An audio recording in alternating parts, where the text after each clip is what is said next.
Falta menos de un mes para las elecciones presidenciales de Ecuador y este fin de semana hay debate presidencial, eventos que suceden en un contexto de crisis política protagonizada por el propio mandatario Daniel Noboa, quien es además aspirante presidencial. Vamos a hablar sobre este tema con María Dolores Niño, ella es abogada constitucionalista y directora del Observatorio de Derechos y Justicia de Ecuador. Gracias, María Dolores, por estar con nosotros. Muchísimas gracias a ustedes por la invitación. Buenos días. Comienzo preguntándote por qué la enemistad entre Daniel Noboa, que ostenta una derecha más liberal, y Verónica Abad, más conservadora, más radical. El mandatario pudo haberse evitado la polémica simplemente permitiéndole asumir mientras él se dedicaba a la campaña presidencial.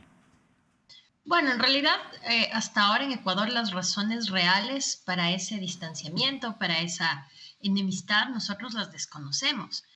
En realidad se ha pedido muchas veces al presidente que aclare las razones por las cuales hay esta tensión entre ellos dos, una tensión que ya se verificó incluso desde la segunda vuelta electoral el año pasado. Recordemos que Daniel Noboa llega a la presidencia para completar el periodo de Guillermo Lasso, que terminó anticipadamente su mandato por efecto de esta figura en la Constitución ecuatoriana que nosotros la llamamos comúnmente la muerte cruzada.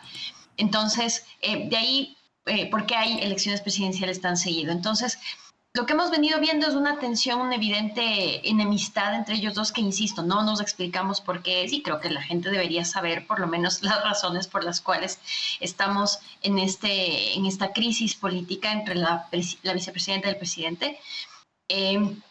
Luego, lo importante que también tenemos que destacar es que la figura del vicepresidente en Ecuador tiene solamente una función específica, que es la de reemplazar al presidente cuando éste tiene que ausentarse definitiva o temporalmente. Entonces, la razón de ser de la vicepresidencia es eso.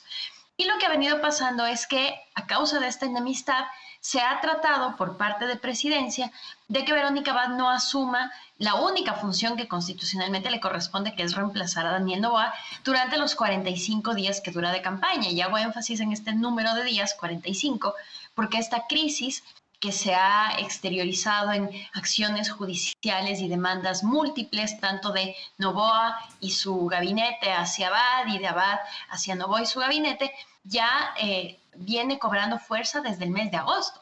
Entonces, no tiene mucho sentido, no es proporcional que frente a un encargo que tenía que durar solamente 45 días, se hayan venido haciendo sendas acciones judiciales desde el mes de agosto. Entonces, hay una desproporción en este conflicto que creo que afecta finalmente a la democracia ecuatoriana, porque la Constitución está ahí para cumplirse y la Constitución tiene un mandato claro, inequívoco, que hoy por hoy se está tratando de burlar a través de estrategias legales y argucias jurídicas que creo que no se compadecen con lo que dice el texto constitucional. Bueno, nos queda muy clara esta primera explicación y este contexto. Para tratar de avanzar en más preguntas, te pido que seas un poco más breve. Quiero preguntarte cómo afecta esto, pues la crisis, la imagen de Noboa, ¿no? Que además pues es candidato, todas estas maniobras que se han realizado denunciadas por la vicepresidenta. Creo que genera preocupación con respecto al talante democrático del presidente y a su voluntad de cumplir las normas que están en el ordenamiento jurídico.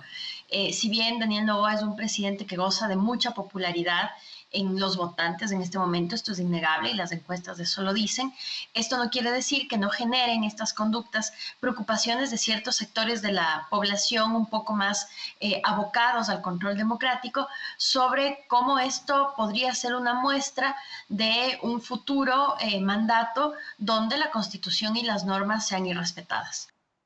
Bueno, ¿hay conflicto de intereses en las acciones de candidato y presidente de Noboa en este momento?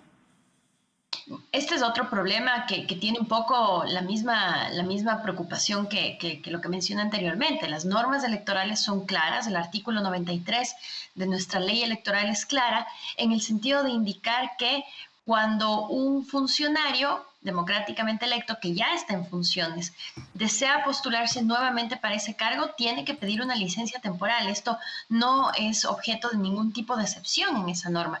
Y sin embargo, lo que ha hecho el presidente es utilizar nuevamente una argucia legal, amparándose en una decisión de la Corte Constitucional del año 2010, es decir, antes de que se implementen las reformas electorales actuales, y lo que él sostiene es una tesis donde él dice yo no estoy en reelección, porque en realidad este sería mi primer mandato, lo cual es cierto, pero la sentencia de la Corte Constitucional a la que él hace referencia no se refería a la posibilidad de volverse, a la posibilidad de no pedir licencia, sino a la posibilidad de reelegirse.